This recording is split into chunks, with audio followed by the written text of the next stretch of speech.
Alright guys, so today we're going to be looking at the remote working challenge on LetsDefend.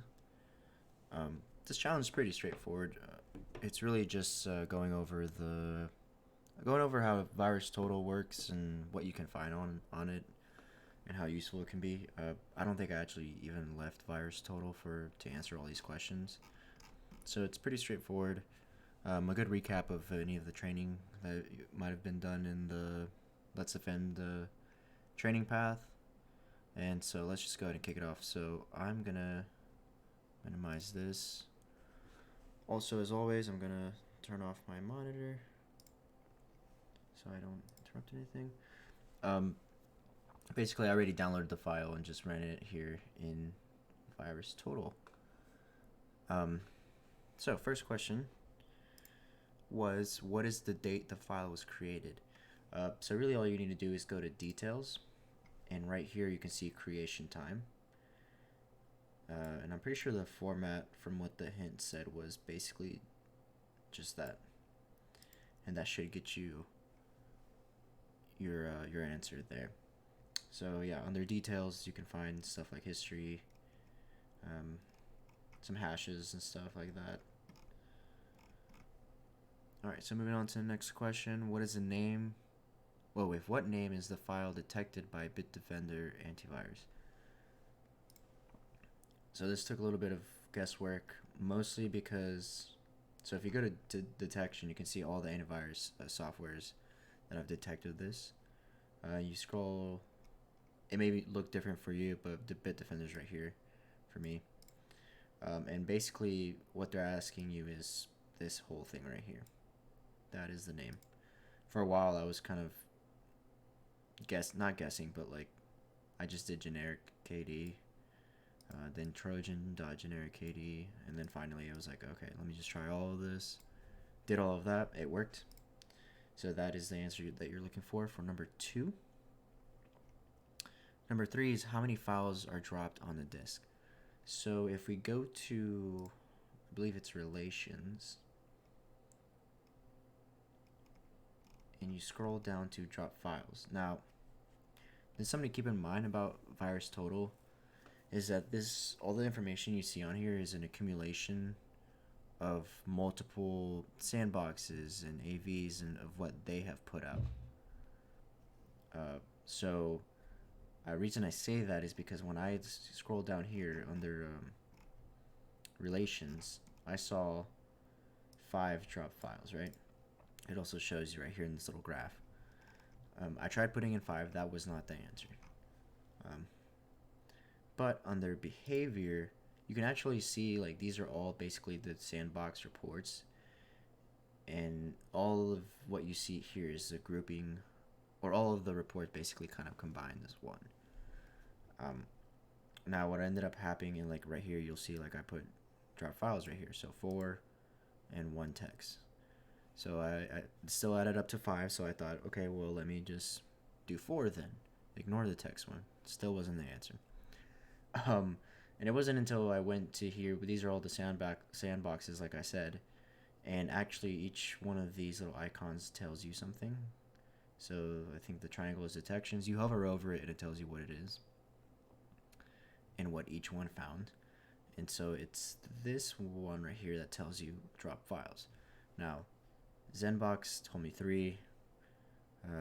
Dr. Web, oh no,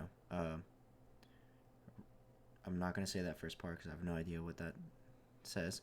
Red Drip says 2. VMRay says 2.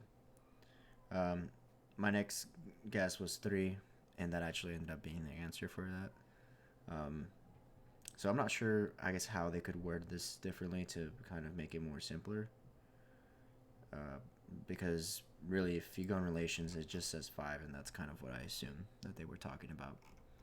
But that was not the case. So, but on their behavior, also just, we've been seeing around 5, 4, 3 here, so I just kind of went down and got to 3, and that was the right answer.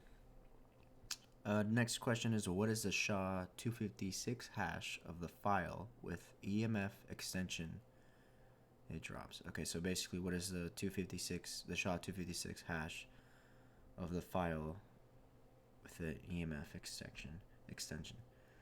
If you go to relations again, and basically if we're being asked about dropped files, you can see, here we are, image1.emf. There's also, it shows up here in bundled files, media/image1.emf. So if we just go through this drop down right here, this entire thing is the SHA-256 hash of the image1.emf file. So that should be your answer. Last question. Like I said, this one's pretty quick, so it's not too hard at all. It's mostly an overview on how to use VirusTotal. Last question is, what is the exact URL to which the relevant file goes to download spyware? Basically, you were looking for a contacted URL. So if we're in the relations tab, you basically just stay here, because you can see right here, the very first thing you see is contacted URLs, and we have 2 of them. Now, the reason I went with, for the most part, if we're talking about a relevant file that basically downloads spyware, we were kind of mostly looking at an executable.